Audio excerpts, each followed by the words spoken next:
کون ہے جو مجھ سے یہ باتیں سیکھے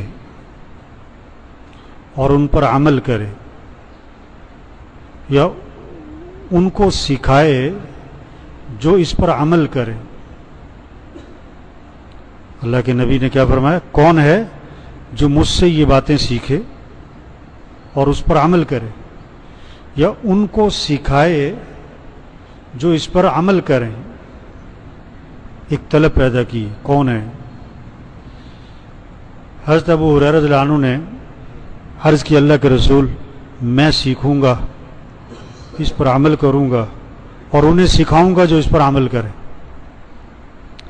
تو آپ صلی اللہ علیہ وسلم نے میرا ہاتھ پکڑ لیا۔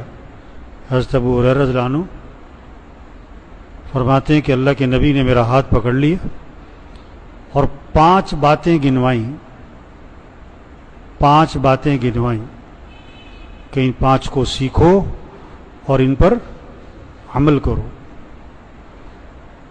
پہلی بات فرمائی، اتق المحارم تکن عبد الناس، حرام چیزوں سے بچ جاؤ، حرام چیزوں سے بچ جاؤ تو تم سب سے بڑے عبادت گزار بن جاؤ گے۔ ہاں، آج ہمارے ذہنوں میں سب سے بڑا عبادت گزار کون ہے؟ بہت تہجد، بہت صلاۃ التسبیح، بہت اشراق، بہت قرآن، بہت قرآن کے ختم، بہت روزے، بہت تراویح، بہت اور آپ نے کیا فرمایا؟ سب سے بڑا عبادت گزار کون ہے؟ جو حرام چیزوں سے بچ جائے۔ ایک آدمی فرائض کو پورا کر رہا ہے اور حرام سے بچ رہا ہے تو آج کے دور کا وہ کیا ہے؟ بہت بڑا۔ اس زمانے میں تھا تو آج کے دور کا تو ولی اللہ ہے، سب سے بڑا عبادت گزار۔ حرام چیزوں سے بچو۔ اب حرام کیا کیا ہے؟ دیکھو ہمارے ذہنوں میں شراب حرام، کتا حرام، سور حرام، جس طرح یہ حرام ہے بہت ساری چیزیں حرام ہیں بھائی۔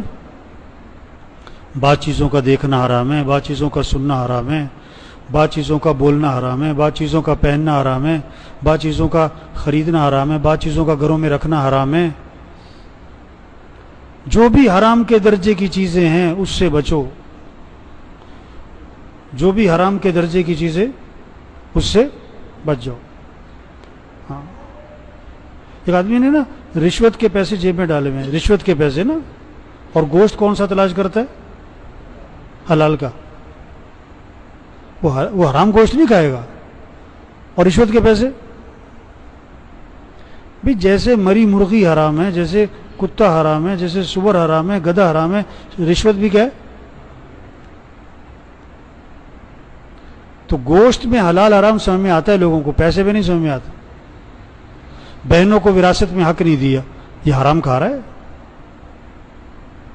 حرام چیزوں سے بچ جاؤ، تم سب سے بڑے عبادت گزار بن جاؤ گے۔ دوسری بات فرمائی، وَرْضَ بِمَا قَسَمَ اللَّهُ لَكَ تَكُنْ أَغْنَى النَّاسِ، اللہ کی تقسیم پر راضی رہو، اللہ کی تقسیم پر راضی ہو جاؤ تو تم سب سے بڑے غنی بن جاؤ گے۔ اللہ کی تقسیم پر بھی، اللہ کی تقسیم ہے، نہ کسی کو گورا بنائے کسی کو کالا بنائے، کسی کا قد لمبا ہے کسی کا قد چھوٹا ہے، کسی کی ناک بڑی ہے کسی کی چھوٹی ہے، کسی کی لمبی ہے، کسی کو اللہ نے بہت خوبصورت بنایا، کسی کو بہت سادہ شکل بنایا، کسی کو مالدار بنایا کسی کو غریب بنایا، کوئی جھونپڑے والے کے گھر پیدا ہو گیا، کوئی مال والے کے گھر پیدا ہو گیا، کوئی ساری زندگی سائیکل پہ رہتا ہے، کوئی ساری زندگی گاڑی سے نہیں اترتا ہے، کوئی جہاز سے نہیں اترتا ہے۔ یہ تو اللہ کی تقسیم ہے۔ کوئی روز ہسپتال اور ڈاکٹر، اور کوئی ماشاءاللہ کوئی کبھی ہسپتال جاتے ہی نہیں، کسی کا روز ہی بچہ بیمار، کوئی بیوی۔ اللہ کی تقسیم ہے۔ اب کسی کا بچہ معذور ہے، اب اس میں آدمی کیا کر سکتے ہیں؟ یہ اللہ کی طرف سے۔ اللہ کی تقسیم پر راضی رہو۔ کوئی ایک دن میں لاکھ روپے کما لیتا ہے، کوئی پورے سال بھی نہیں کما پاتا ہے۔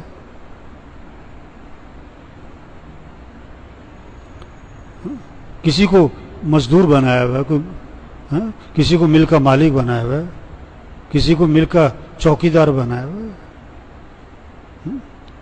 اللہ کی تقسیم پہ راضی رہو تو تم سب سے بڑے غنی بن جاؤ. اللہ پر اعتراض نہ کرو, اللہ سے شکوہ نہ کرو. تیسری بات فرمائی احسن الی جارک تکن مؤمنا, کہ اپنے پڑوسی کے ساتھ اچھا سلوک کرنا تو تم کامل ایمان والے بن جاؤ گے. پڑوسی کے ساتھ اچھا سلوک کرنا, پڑوسی کو دکھ نہ دینا.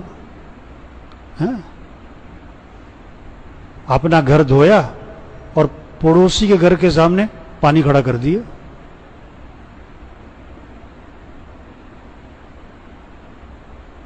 اپنے گھر کی صفائی کی اور کوڑا کہاں ڈال دیا؟ پڑوسی کے گھر کے سامنے کوڑا ڈال دیا. نہیں نہیں نہیں, پڑوسی کو دکھ نہ دینا. رات کے 2 بجے آئے واپس اور جناب گاڑی ہے, موٹر سائیکل ہے, اس کا ہارن پہ ہارن دے رہا ہے. اس کے گھر والے تو اٹھے نہیں, سارے پڑوسی اٹھ کے بیٹھ گئے. پڑوسی کو دکھ نہ دینا. آپ صلی اللہ علیہ وسلم نے فرمایا کہ جبریل علیہ السلام بار بار پڑوسی کے بارے میں آ کے نصیحت کرتے رہے, اس کے حقوق بیان کرتے رہے. مجھے یہ اندیشہ ہوا کہ شاید وراثت میں بھی اس کا حق رکھ دیا جائے گا. پڑوسی کے ساتھ اچھا سلوک کرنا تو تم کامل ایمان والے بن جاؤ. چوتھی بات فرمائی کہ اپنے بھائی کے لیے وہی پسند کرنا جو اپنے لیے پسند کرتے ہو تو تم کامل مسلمان بن جاؤ گے. ہاں, اپنے بھائی کے لیے آپ نہیں چاہتے کہ آپ کے گاڑی کے سامنے کوئی گاڑی لگا کے چلا جائے. آپ بھی کسی گاڑی کے سامنے گاڑی مت لگاؤ. آپ نہیں چاہتے کہ آپ جا رہے ہو گاڑی میں, پیچھے سے کوئی ہارن پہ ہارن ماری جائے. آپ بھی نہ کسی کو ہارن پہ ہارن مارو. آپ نہیں چاہتے کہ آپ کو کوئی برے نام سے پکارے. آپ بھی کسی کو برے نام سے نہ پکارو. آپ نہیں چاہتے آپ کو کوئی گالی دے. آپ بھی کسی کو گالی مت دو. جو اپنے لیے پسند کرتے ہو وہی اپنے بھائی کے لیے پسند کرو تو تم کیا بن جاؤ گے؟ کامل مسلمان. کامل مسلمان. پانچویں بات فرمائی کہ زیادہ ہنسی سے پرہیز کرنا. ولا تکثر الضحک فإن کثرة الضحک تمیت القلوب, کہ زیادہ ہنسی سے آدمی کا دل مردہ ہو جاتا ہے. زیادہ ہنسی سے بچنا, کیونکہ زیادہ ہنسنے سے دل کیا ہو جاتا ہے؟ مردہ ہو جاتا ہے. اور وہ کہہ کے لگ رہے ہیں, ہنسی مذاق کی مجلسیں ہر وقت لگی ہوئی ہیں, تو دل مردہ ہو جاتا ہے. اور جب دل مردہ ہو جاتا ہے پھر نیکی کا شوق نہیں رہتا, اعمال کا شوق نہیں رہتا. اور جب دل مردہ ہو جاتا ہے تو اچھائی اور برائی کی تمیز ختم ہو جاتی ہے. تو یہ 5 نصیحتیں آپ صلی اللہ علیہ وسلم نے حضرت ابو ہریرہ رضی اللہ عنہ کو فرمائیں کہ ان کو سیکھو اور ان پر کیا کرو؟ عمل کرو. اور انہیں سکھاؤ جو اس پر عمل کرے. تو سب نیت کرو کہ ان 5 پر عمل کرنا ہے انشاءاللہ, اور انہیں سکھانا ہے جو اس پر. آپ نے حدیث سنی, آپ دوسروں کو جا کے سنو. اللہ کے نبی نے کیسے شوق پیدا کیا کہ کون ہے جو سیکھے گا میرے سے, اور پھر ہاتھ پکڑ کے سکھایا. ہاتھ پکڑ کے محبت کی وجہ سے, شفقت کی وجہ سے, تعلق کی وجہ سے 5 چیزیں سکھائیں. پھر اللہ سب کو عمل کی توفیق نصیب.